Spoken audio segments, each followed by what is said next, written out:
So you've been performing everywhere around SAC. You pretty much hit all the major spots. Yes. So how did you start booking those gigs? The first gig I got, major gig in SAC, was at Harlow's, and that was through Chris Hanif, my barber, who I was, I would go to the barber shop. He was cutting on 20th Street, and I used to go there from time to time. I didn't really have any friends, and kind of befriended him. And we always used to talk about, before STRQ actually started, he was one of the guys I was just confiding in and kind of tell him what I want to do and what I do. And he had liked one of my videos of me playing some hip hop track, because he's from Chicago and he's a big hip hop head, and he loves records and stuff. So we always used to just converse about what I'm doing, and he heard a lot of my stuff, and I told him I put a band together. We started rehearsing, and then he met a guy that wanted to do local acts at Harlow's, and that's how I got that gig. And then from there, he continued to book gigs for me, and then I also never stopped my grind and my hustle of just meeting people and trying to do it myself. So I came up with this kind of like this template email introducing STRQ is the newest upcoming band in Northern California. And I just used to just send it out maybe like 80 times a day all over California. And, and that's how we got the Burning Man gig in Oakland, is because, I laid that seed, and months later on down, I just saw my name on a bill, for Burning Man. And I was like, what? For real? That's okay. Yeah. So that was cool, So I was like, that just gave me more inspiration that I'm doing the right thing. So I just kept doing it. And then we got up to Vegas, and then it just kept happening. So I need to do that again, because we're coming into that season again, and I want to, have us really doing 2 times the amount of performances we did last year. Tell me how the Burning Man performance went. Awesome, but you have to have an open mind when you go to Burning Man, because it's a very free spirit out there. It's things you've never seen before, So, there was, you may walk around and you may just see naked people. So yeah, that's the Burning Man experience. And we didn't actually play the pre-compression of Burning Man. It was like the pre-show before the big show, when they go out to the actual desert. Yeah. So we played for like the opening. Okay. So back to your SAC shows. Mm-hmm. I know you did TEDx a couple months back. How was that? That was just very simple. It's nothing I did. I didn't even send out my template. I just befriended a local guy who's on the TEDx for Sacramento. Didn't even know, and he just said he checked out my music, because I always posted videos, and just was like, hey man, I saw you local, would you want to play for TEDx? I was like, heck yeah, I would. So that's how that went. It was that simple.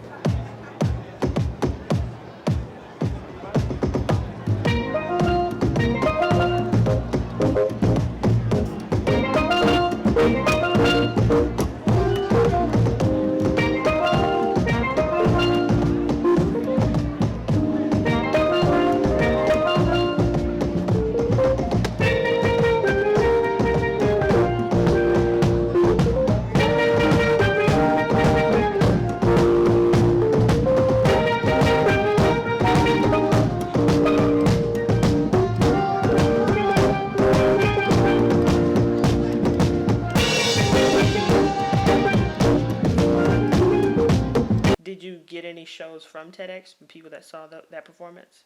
I don't know because a lot of times um, people just hire you and you don't. I don't know if it died. You know, they could have. A lot of people I met after was like, "Yeah, I saw you at TEDx," and I didn't even see them there. So no, I would say no because nobody hasn't said, "Hey, I booked you because I saw you at TEDx."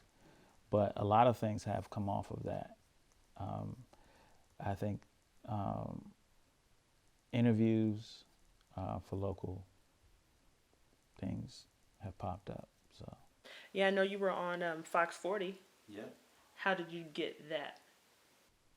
that was through Crocker Arts Museum because at the block party, which they threw 2 block parties last year, and we did both of them. So they wanted us to perform, just be the musical piece to that Fox 40 news piece that they did on the actual whole block party event.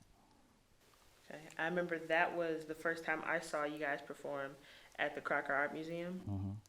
Pat invited me, and I invited my mom, and she um, invited her sisters to go, Hmm. and they had just the best time. Hmm. And that's when she started promoting you to like her siblings and just a bunch of people, and that's a cool thing about your music. It's not just for like one generation, you know. It's a style that anybody who just likes good music can listen Hmm. to and enjoy.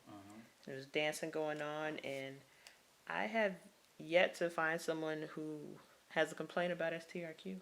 That's good. We try to keep that going. All right, now tell me about First Fridays. First Fridays is something that, I guess, does that happen all over the United States?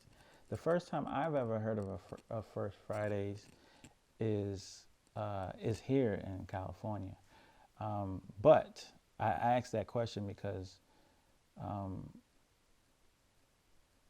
the first time I heard of it was locally, and then I know they do it in Oakland as well. So we did it. Our first performance was a First Friday performance here in Sacramento, and it was for Grounded, and that's what I have here. If you can see that.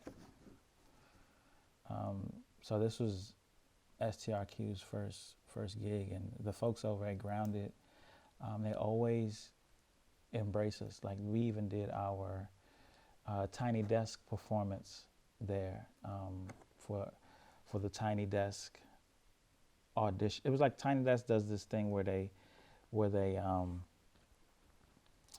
if you have a band, you can kind of get on their Tiny Desk to play and do a little tour with them.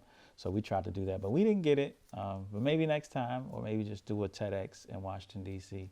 Not TEDx, Tiny Desk. That's a tongue twister, and it can mess you up. But yeah, Tiny Desk. So they do it. They're actually doing it right now, but we're not doing it because we're doing some other things.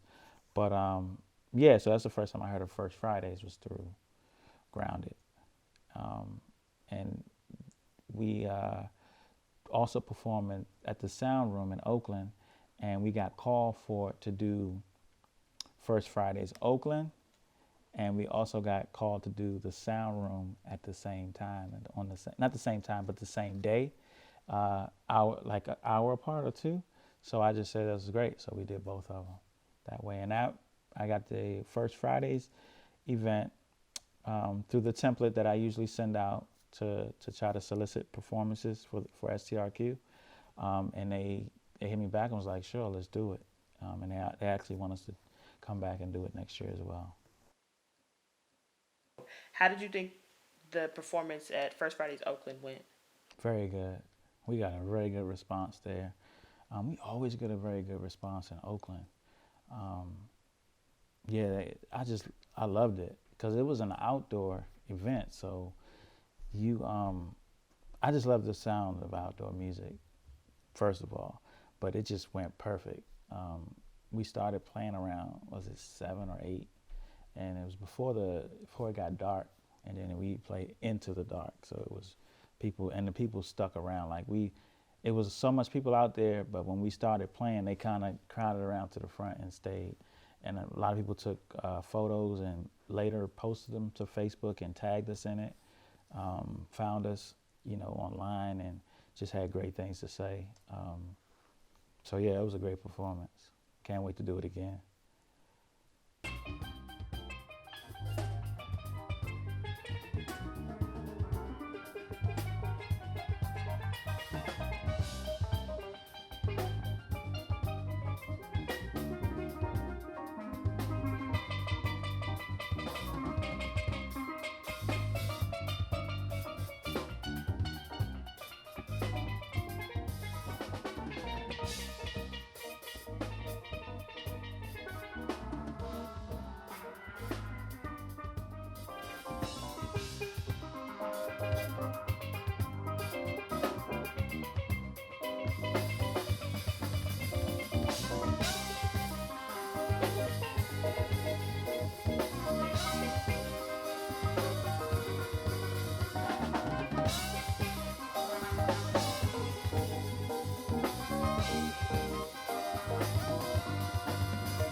tell me about Sound Room. You know, you said it was about an hour or 2 hours after First Fridays. Yeah. So how was that? That was good. We always get a sound room is definitely a place where people will go to hear music on a Friday. Just I think they have a following because a lot of people that came to, when we played there the first time didn't know, never seen me play, never heard of me, and we almost had a sold out show if it wasn't sold out for the first time. The first time we played there, and the same thing happened the second time, and that was really like my first and second performance in Oakland. So they have a really good following, and I think we created one for ourselves there. But the shows there are just always good because I love the room. It's very, it's very like close and up, up front. I can tell jokes. I joked about Alex getting the phone numbers losing the phone number, getting the phone number, losing it, and getting another number. So that kind of crowd, I was able to do that kind and get personal with them. And I if all my shows could be like that, I'll be golden.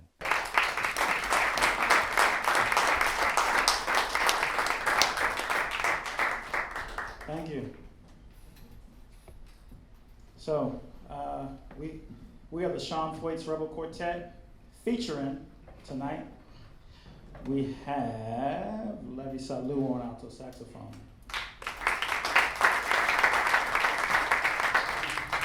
On trumpet, we have Aaron Smith. On bass, Ben Koff. On drums, Patrick Pac-Man Anderson.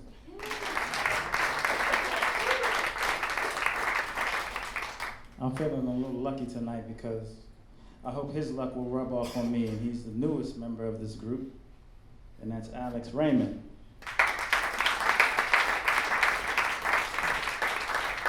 I guess I gotta give you the story now. We played at First Fridays a couple hours ago, and he met a young lady, and she gave him her number on a bubblegum wrap, right? Don't clap too soon, trust me. She wanted to come to the show tonight, but he lost the bubblegum wrap. That's sad, man. For the new guy, so give it up for Alex Raymond. That could have been the one. Well, I lost the first number, but I've got the second one now. Today is just your day. Like, you're just gonna be like, I'm gonna perform with Shawn all the time. Yeah, I mean, things seem to be going well. Shawn's my lucky charm. Macaroni.